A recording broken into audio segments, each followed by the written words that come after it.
Assalamualaikum, nama saya Unaisa Fitra dari PAI semester 4E. Saya di sini akan melaksanakan tugas UAS profesi keguruan. Sekarang saya dibersamai oleh Ustazah Win. Di sini saya akan bukan wawancara ya, kita ingin berbincang-bincang santai Ustazah. Kita akan berbincang-bincang. Oh, sebelumnya saya lupa boleh kenalan Ustazah? Boleh. Nama saya Win Anissa Yahyani. Alhamdulillah sudah lulus S1 di Universitas Muhammadiyah juga. Masya Allah. Untuk Fakultas Agama Islam, dan alhamdulillah sekarang sedang berjuang lagi ya untuk menempuh S2. Mohon doanya semoga cepat selesai. Dan kebetulan kalau tadi UNES membahas tentang guru ya, kalau posisi saya di sini mungkin sebagai guru ya, dan juga sebagai sekretaris dari pimpinan. Untuk usia tidak usah disebutkan ya. Pengalamannya banyak sekali ya Ustazah. Alhamdulillah, semoga membawa kebaikan untuk semua. Sudah berapa tahun Ustazah di sini? Alhamdulillah mungkin saya masuk di sini tahun 2015. Wow. Kalau sekarang berarti mungkin sekitar berapa ya? Ya, 2016, 17, 18, 19, 20, 21, 24. 9 tahun Ustazah. Kira-kira 9 tahun. Masya Allah. Semoga istiqomah. Ustazah sebenarnya pas itu apa sih Ustazah? Bagi saya ya, kalau pesantren anak soleh sendiri itu mungkin kalau orang mengenal pasti itu ya lembaga pendidikan yang tujuannya mungkin sedikit unik ya, karena tujuannya tidak hanya sekolah, jadi ingin berdakwah juga melalui anak-anak di usia dini dan juga dasar. Jadi di sini itu mungkin bisa dikatakan banyak sekali campuran-campuran yang harus diterima oleh anak-anak di sini.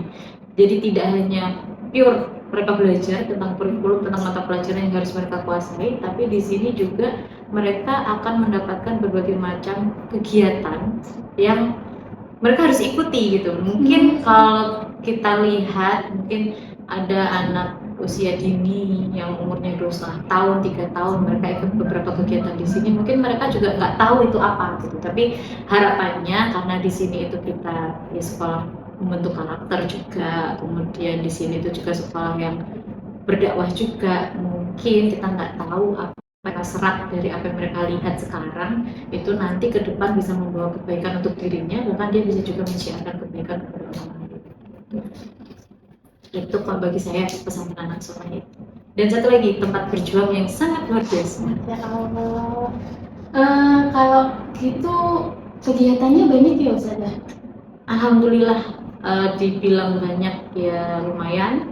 Dibilang standar seperti halnya sekolah-sekolah lembaga-lembaga swasta yang lain mungkin juga hampir sama gitu. Terutama seperti kayak pondok atau mungkin sekolah swasta yang mempunyai hubungan dengan pondok pesantren atau mengambil adopsi kegiatan pesantren, hampir sama seperti itu.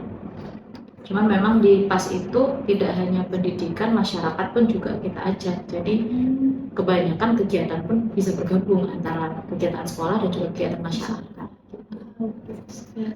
Kalau ini Ustazah, apa sih, ada nggak ya keunggulan yang di sini tuh di PAS? Keunggulan dalam hal apa nih? Tentang pergerakan di masyarakat atau tentang pendidikannya? Coba kita masyarakat dulu ya, karena kita udah PAS masyarakat. Oke. Kalau menurut saya itu untuk keunggulan dari PAS sendiri untuk masyarakat itu kita berdiri di atas untuk semua golongan. Jadi kegiatan-kegiatan kita tidak memandang ini golongan apa. Jadi kita niatnya syiar agama Islam, bi'ilahi kalimatillah, dan itu juga sesuai sama pergerakan dan juga harapan dari pendiri.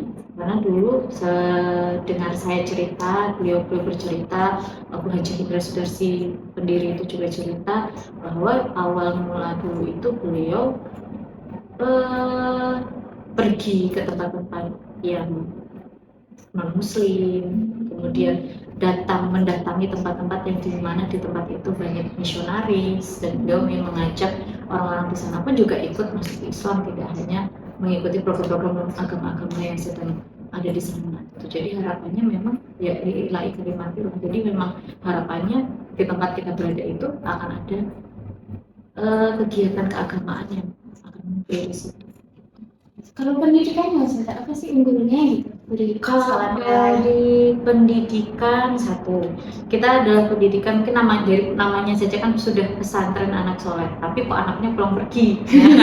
Mungkin orang bertanya-tanya mana santrinya gitu kalau ke sini kan. Tapi nah itu yang dinamakan pesantren anak soleh itu kita di sini ada program unggulan yaitu kurikulum 24 jam. Apa itu? Nah, kurikulum 24 jam itu sendiri, jadi anak-anak pun di rumah itu akan ikut dengan kurikulum yang sudah kita bangun.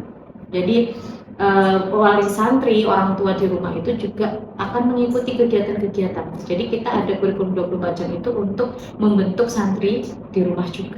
Bahkan tidak hanya murid kita yang menjadi santri, orang tuanya pun juga ikut jadi santri. Jadi kita pantau nih jam segini mereka kegiatannya apa, di rumah mengaji atau tidak. Nah, semua itu memang sudah kita siapkan di kurikulum 24 jam. Berarti organisir ya Ustazah? Iya, insya Allah. Semoga istiqomah dan semoga bisa terus ada keunggulan-keunggulan ini. Ini kan tadi kita membahas santri dan ini ya Ustazah, wali santrinya. Sekarang gurunya Ustazah, ada nggak sih pengembangan untuk guru di sini? Ada, alhamdulillah, karena kita kan berpikirnya bahwa sekolah itu kan ya ada guru ya ada murid gitu. Maka kalau muridnya terus yang kita pikirkan gurunya gimana kan, guru pun yang akan bentuk santri nih, berarti gurunya juga lebih untuk pengembangannya gitu. Jadi macam-macam misalnya, jadi kayak namanya aja kita juga yang paling sekarang sering kita lakukan itu adalah pengembangan tentang mengaji. Kenapa? Karena kita pun pesantren asal Baitul Quran, rumahnya Al-Quran, pasti di sini ya guru ngaji gitu. Nah, otomatis gurunya pun kita bentuk untuk bisa siap mengajarkan ngaji yang terbaik untuk anak-anak. Itu kita ada pelatihan, kemarin baru selesai pelatihan tahfidz, sertifikasi guru tahfidz. Kemudian juga ada pelatihan tentang manajemen mengajar, kemudian juga ada tentang pengembangan diri, seperti kadang kita itu ada pertemuan 1 bulan sekali ya Ustazah, itu untuk peningkatan kualitas SDM di pesantren anak soleh. Isinya macam-macam. Ada kadang juga kita ada pelatihan membuat sabun, itu juga pernah juga pelatihan baby spa, itu juga pernah. Terus pelatihan seperti andragogi kayak gitu juga pernah. Kemudian pelatihan yang lain itu ya pelatihan peningkatan yang seputar tentang kurikulum. Jadi itu tetap ada. Tapi yang kita bidik tidak hanya tentang keguruannya saja, seperti kurikulum, manajemen itu yang kita tingkatkan, tapi kualitas diri ustadz-ustadzahnya pun juga kita tingkatkan. Jadi ya kita match lah antara pelatihan yang tentang pendidikan dan juga pelatihan tentang peningkatan kualitas manusianya. Keren berarti ya Ustazah. Insya Allah doanya. Kalau di sini bagi antum nih tantangan terbesar bagi antum itu apa ya selama 9 tahun di sini? Mungkin tantangan terbesarnya itu adalah perubahan. Perubahan seperti apa Ustazah? Perubahan itu kan macam-macam ya. Jadi kadang pun ketika kita itu hidup sudah nyaman, itu dengan sebuah pola yang terus seperti itu tiba-tiba berubah, itu pasti ada sebuah perubahan besar yang bagi saya rasakan. Jadi itu sebuah tantangan yang karena kita harus beradaptasi lagi, entah itu perubahan dengan sistem, entah itu perubahan dengan tim dalam bekerja, atau perubahan dengan waktu, mungkin waktu mengajar yang sudah mungkin 3 tahun sudah seperti itu, kemudian ada perubahan lagi, kita harus menyesuaikan lagi. Nah itu yang paling membuat tantangan sendiri, karena dengan adanya perubahan kita harus adaptasi lagi nih. Untuk adaptasi itu kita harus punya daya suai yang benar-benar harus cepat gitu. Karena ya kita namanya guru, otomatis kita harus bisa membimbing santrinya. Lah kalau kitanya nggak cepat adaptasi, kasihan santrinya gitu. Jadi ya itu sih yang tantangan sendiri, karena dari penyesuaian itu pasti itu akan nyangkut ke semangat, kadang naik kadang turun, kadang ya namanya juga menyesuaikan kan, otomatis naik turun gitu, gimana aja naik turun. Berarti cara mengatasinya kita harus mempercepat daya suai kita ya. Mempercepat dan juga banyak-banyak mau belajar itu sih. Kalau kita mau belajar, otomatis penyesuaian apapun kita akan mudah.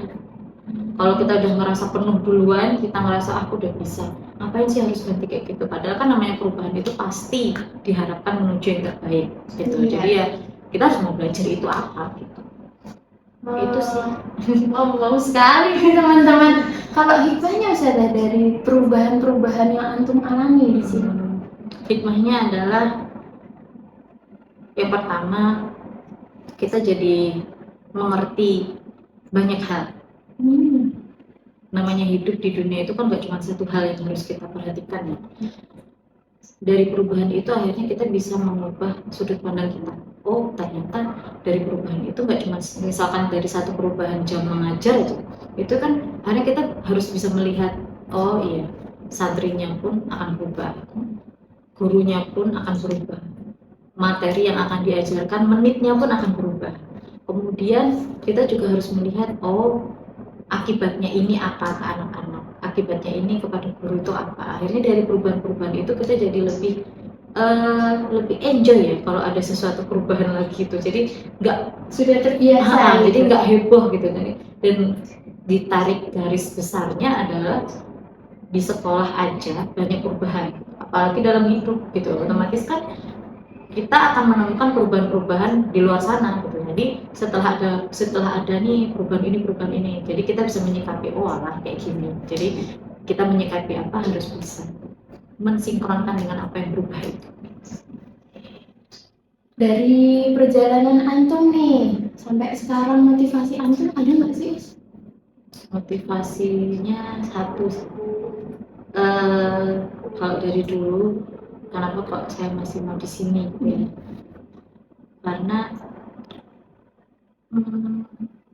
mungkin kalau orang bilang tempat perjuangan itu banyak ya, dimanapun kita berjuang, tapi kalau kita itu mencari tempat perjuangan yang membahagiakan, itu menurut versi kita masing-masing. Jadi kalau menurut saya di sini saya bahagia untuk berjuang, ya saya akan lakukan itu. Terus yang kedua adalah kata-kata yang sering diulang-ulang oleh pendiri di pesantren saya, yaitu golek sammu mati. Itu. Jadi itu gimana maksudnya?